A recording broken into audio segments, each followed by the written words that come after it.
experiência coletiva mais forte foi ajudar a organizar uma batucada junto ao Movimento Sem Terra, que se chamou Unidos da Lona Preta. Era uma escola de samba que se organizava na cidade de Jandira, na Grande São Paulo, numa ocupação. A Unidos da Lona Preta ela foi uma experiência que durou entre 2005 e 2015, e eu estive entre 2008 e 2015 direto, durante 7 anos. Eu fui um dos coordenadores do processo, eu também era o mestre de bateria da batucada e ajudava a compor os sambas. Inclusive no YouTube estão disponíveis os sambas gravados da Unidos da Lona Preta, se alguém quiser ver.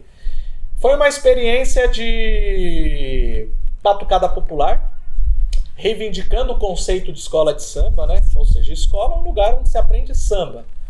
Não necessariamente no modelo mercadológico ou financeirizado. A gente não é contra as escolas de samba de maneira nenhuma.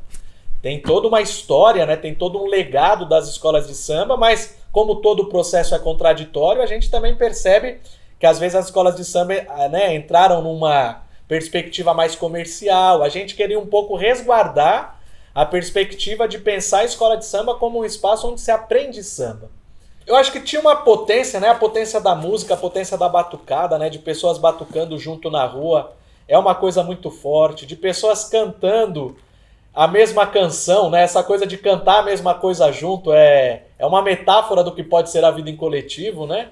Uma metáfora do que pode ser o movimento social. Tinha 30, 35, 40 pessoas, dependendo do ano. A gente compunha os nossos sambas, os sambas enredos, compunha de forma coletiva, tentava fazer um exercício ali de todos participarem, todos contribuírem. As temáticas eram escolhidas coletivamente também por meio de votação, então eram temáticas que tinham a ver com a dinâmica das lutas, né? A gente propunha temáticas. Um ano se fez uma crítica ao latifúndio, outro ano falou da necessidade de união entre campo e cidade, num outro ano falou sobre a ditadura militar no Brasil. E acho que tinha uma potência também que era essa coisa da arte produzida coletivamente e construindo sociabilidade, né? Porque a gente construía relações sociais, as pessoas se encontravam, as pessoas estavam juntas, as pessoas cantavam juntas, né? Eu vejo muito poder nessa coisa de cantar junto, porque você se irmanar, né? Se irmanar com outra pessoa e vocês terem, né? Cantar junto é um projeto em comum, né? No final das contas, ou é uma metáfora de um projeto em comum, né? A mesma coisa da batucada, né? Todo mundo batucar junto. E a batucada, ela requer um exercício coletivo, porque a batucada é uma metáfora da sociedade, né? Ela é o individual e o coletivo ao mesmo tempo. É o individual porque numa batucada só você toca seu instrumento, não tem ninguém que vai tocar o seu instrumento. É você que toca o seu instrumento e a partir de você tocar aquele instrumento, você tem uma expressão da sua particularidade, da sua subjetividade. Mas o tocar esse instrumento, ele tem regras também. Você não pode fazer qualquer coisa, porque se você faz qualquer coisa, você desanda o todo, né? Então, é uma metáfora da vida coletiva, né? Na vida coletiva, a gente tem os nossos momentos de particularidade, de individualidade, mas essa particularidade ela também não pode virar uma coisa individualista, né? Que desafine o acordo coletivo. Uma batucada é um acordo coletivo, no final das contas, né? É um pacto sonoro, né? Uma batucada é um pacto sonoro que, olha, nós temos determinadas regras, mas esta regra ela conflui num projeto que é comum. Porque a sonoridade que se escuta de fora é a sonoridade daquela... É a massa sonora que várias pessoas estão contribuindo. Então eu gostava muito de pensar a batucada como esse jogo de relações entre pessoas que estão fazendo um pacto coletivo. Tem um projeto, ainda que é um projeto musical, mas é um projeto de sociedade, né? É um projeto político também. E fazer essas relações entre a alegria, né? O gozo, o desfrute, né? E como que isso também é revolucionário, né? Você ter a possibilidade do seu corpo ser feliz, né? Você ter a felicidade de ter uma relação com o instrumento musical e se sentir bem a partir dessa relação. E como essa relação com a arte, ela também pode projetar novas formas de pensar a política, né? Então, na Unidos da Lona Preta, a gente pensava todas essas coisas, todas essas relações, o diálogo com a sociedade, né? As proposições do Movimento Sem Terra. Então, talvez tenha sido a experiência que eu participei mais aprofundadamente.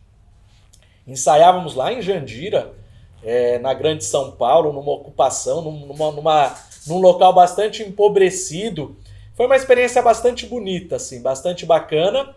Em paralelo, né, eu também sempre tive o meu rolê de samba, né, de cantar samba, e depois comecei a escrever, né? Tem esse livro aqui, que é A Formação das Sujeitos e Sujeitos Periféricos, lançado em 2022, mas esse livro é resultado do meu doutorado, que foi publicado em 2013. O livro só saiu em 2022. O livro é um pouco o doutorado, mas também ele atualiza o doutorado, porque o Brasil de 2013 não é mais o Brasil de 2020, não. Melhor, o Brasil de 2022 não era mais o Brasil de 2013.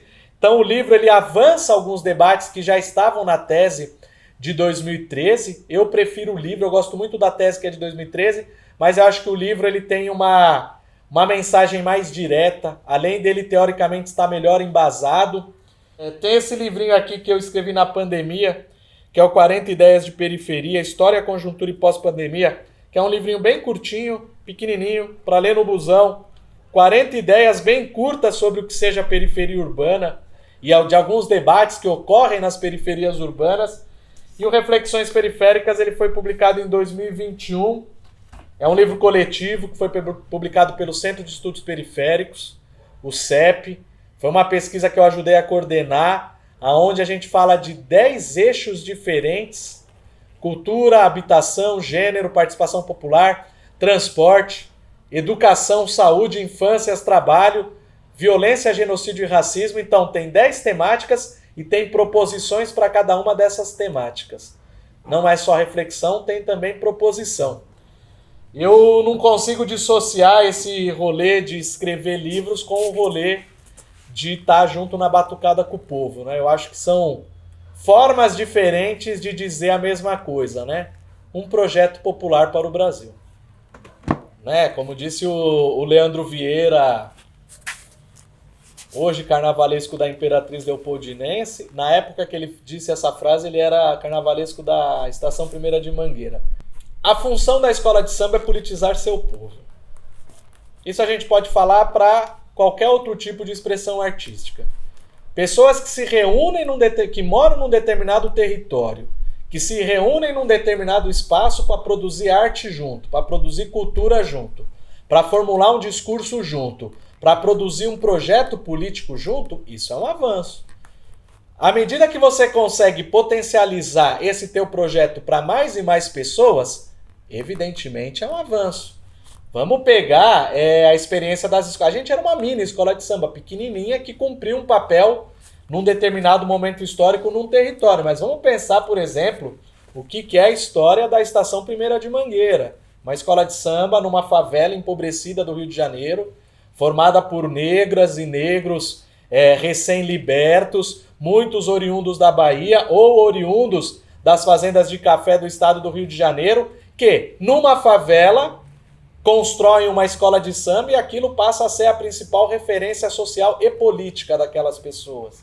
Ou se a gente pensa na Nenê de Vila Matilde, na Zona Leste de São Paulo. Ou se a gente pensa a escola de samba Vai-Vai, no Bexiga, né?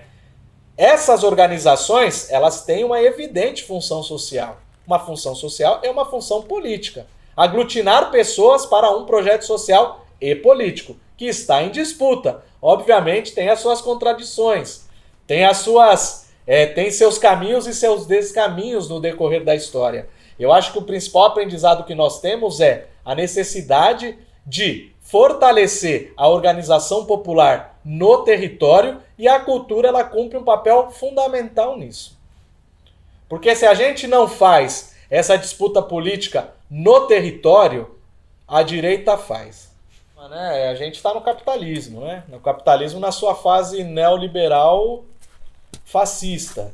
Periferias urbanas são constituídas de pessoas, na sua maioria, empobrecidas. Pessoas empobrecidas têm necessidades econômicas. A arte ela é uma possibilidade de ascensão social.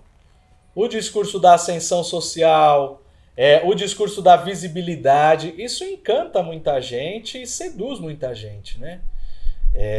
Pessoas têm preferido fazer seus rolês individuais do que processos coletivos, né? Preferem, enfim, ter milhões de seguidores aí nas redes ou ou aparecer nas telinhas, nas várias telinhas que a gente tem acesso hoje, do que construir no cotidiano e coletivamente. Isso é evidente, isso existe. É um problema quando...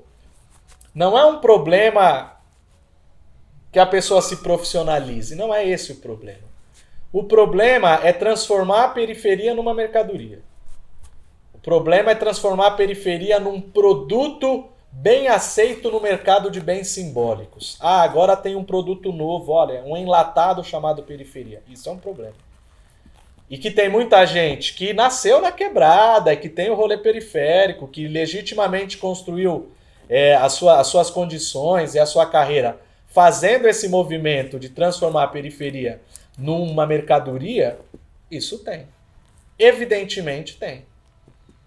Assim como tem outras pessoas lutando para que as periferias sejam locais com melhores condições de vida, não necessariamente passando por vender a alma pro diabo.